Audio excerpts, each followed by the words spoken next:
Hello, we are back. Okay. So today's slideshow, we're just going to talk about government in Canada. Okay, again, chapter 1 is all about government in Canada, politics, different systems in Canada, and this helps build the foundation for the rest of the course. Okay, so chapter 1 is going to be pretty long in comparison to other chapters, but it will set you up to understand certain things later on. Do you have a question? Okay. Okay, so again, what kind of government do we have? We have a democracy, we have a constitutional monarchy, and a, what kind of democracy? Parliamentary democracy, right? And so we'll look at how that's all structured in Canada. Before we begin, does anyone have an idea of how it's structured? No. There's municipal governments, provincial and federal. Yes, so there's municipal, there's provincial, there's federal, right? What is a municipal?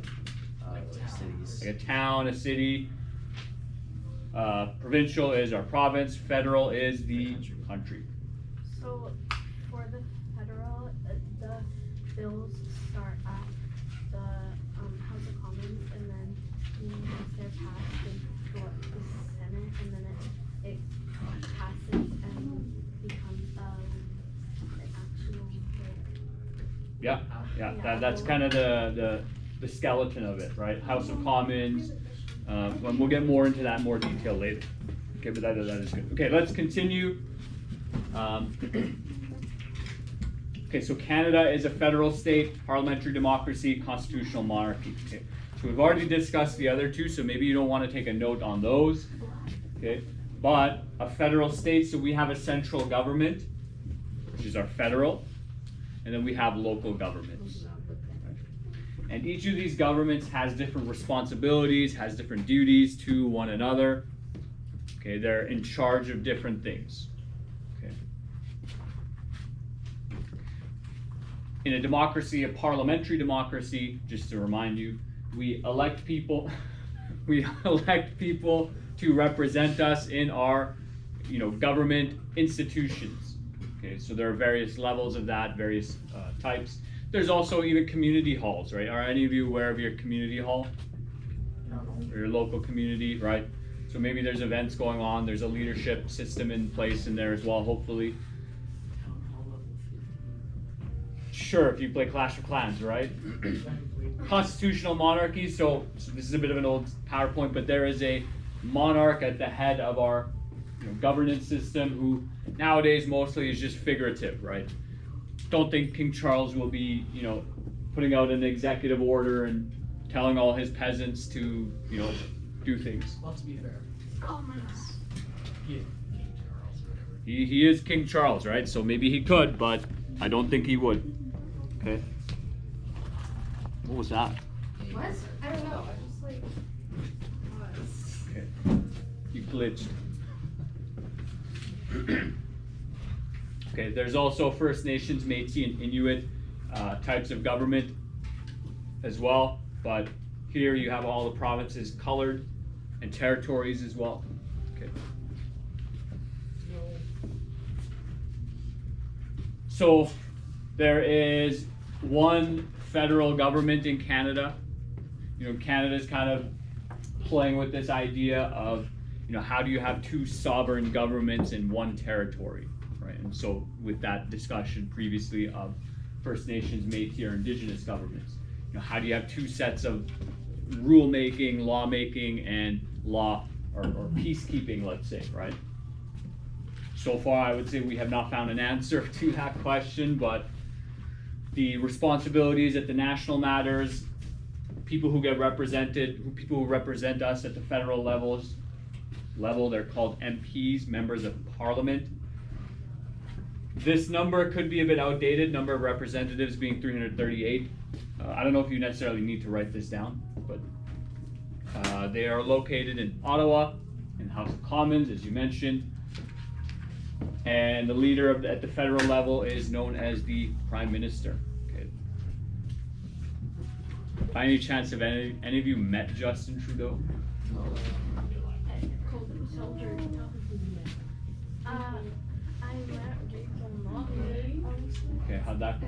She is me neither. yep. I saw Justin Trudeau. You saw Justin Trudeau from afar, Yeah. but you met Rachel Notley. Yeah, I saw her. Did you shake her hand? I did actually. Okay, so like you shook her hand. How long after? How long were you like, wow, I'm never gonna wash his hand again because I shook hands with Rachel Notley? No, I saw I didn't her really. actually. Would you do that for Trudeau? No, I Okay. Provincial and territorial governments. Maybe you want to take some jot notes down. So, okay, there's 13 governments at this level. I mean, it's already jot noted down as well.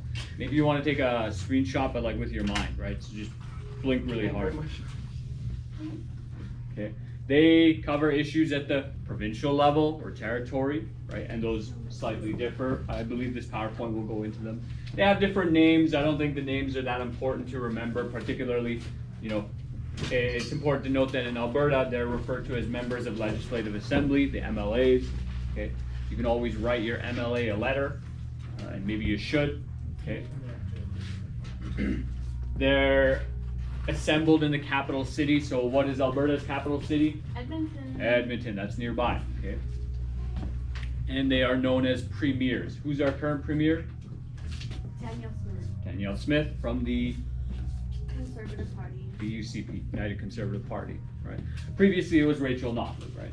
Did you meet her at like a political event? She came here for the election. And she was pretty much like telling us to vote for her and everybody, and yeah. What was her case? What was her argument? Vote for me because She pretty much said that she's going to improve the healthcare system, improve the education system, and like get a say for every Albertan. And she said that she could guarantee that she would win the upcoming election, which she didn't. So it's funny. interesting, nice, large, sweeping promises to large groups of people, healthcare system, education system. Okay, let's move on. Do you know how premiers and prime ministers are selected? People will vote for the candidate in their area from a specific political party, and whichever party has Let's make sure we're listening, boys. whichever party has the greatest amount of electoral seats, their leader will become the premier or prime minister. Yeah, so the person who is the leader of the party has to win as many ridings, constituencies, whatever it is, from everyone else, and then their party gets selected to govern, and then whoever is the leader of that party is the prime minister, premier. Okay, and so this slide is basically just reiterating what you just said. One thing to remember, so there are different types of government within a democracy. So you can have a majority government, you can have a minority government, okay? And you need a certain amount of seats, okay? You need like half plus one, okay? Because if you have half the seats, everybody else in the House of Commons in the Parliament building could still vote no, and then you're at a stalemate. To have a majority, from my understanding, you need half plus one. Okay. Yes. The green one says 3, but there's 4. Yeah. No, this one's great. Oh. 1, 2, 3. Uh-oh. Is it time for an eye appointment? I'm messing with you. So, do you think I'm allowed to make comments like that? Depends on if they're sensitive or not. Depends on if there's. So I didn't know if he was sensitive or not, but Yeah. are you gotta sensitive? Feel it out, Kawaja. Are you sensitive? Do I look sensitive? No. Yeah. I had you as a teacher. Twice or once? Once. I think, no, because I had Guzzo in grade 9, and then he left. In grade And 10. then I had you in grade 10, Yeah. and then I had Wilson last year. And then this year too. Okay, so being sovereign, or the sovereign, so sovereign just means that you're able to make your own decisions, right? So how many of you have sovereignty in your own houses? What is that? Like, do you get to just choose what to do in the house? No. No. Have any of you ever come home and like things in your room are rearranged? Yeah. No, actually, Isn't, surprisingly. isn't it the worst feeling ever? My dad searches through my stuff, and I'm like, "What are you doing?" Okay, that's maybe that's a bit different. No, What? he like tries to find things that I take from the kitchen or something. How do you take in or from different parts of the house. Because he's like searched the whole house. Are you a hoarder? No. Well, what do you do in the kitchen? Well, I just take stuff from around the house, and it's like mine. This is a nice, Hey, let's make sure we're listening. Well, like for cars and stuff like that, and when my parents are changing, I can't find it because I haven't like, set it in such a way. It looks like a mess to anybody else, but I know exactly where everything is. So my parents go and touch my room, can't find anything. Yeah. Bunch of used And then they move stuff like everything. that, Can't find anything. Yeah. So So, annoying. so how many of you have like your own room? Like you don't share with someone else? Okay. So within your room, are you able to move things around and readjust things as you like? Okay, so that's a degree or form of sovereignty. You can just say, hey, you know what? I want to move my bed like that way. I want to put it into the center of my room because I'm chaotic. I'm going through it, and life is messy, right? So I'm just going to be in the center. Why would you do that? You know, maybe you stuff it into a corner, right? Why would you do that? Why would you do that? Because you can. You have sovereignty. But no. What is the reasoning of putting your bed in the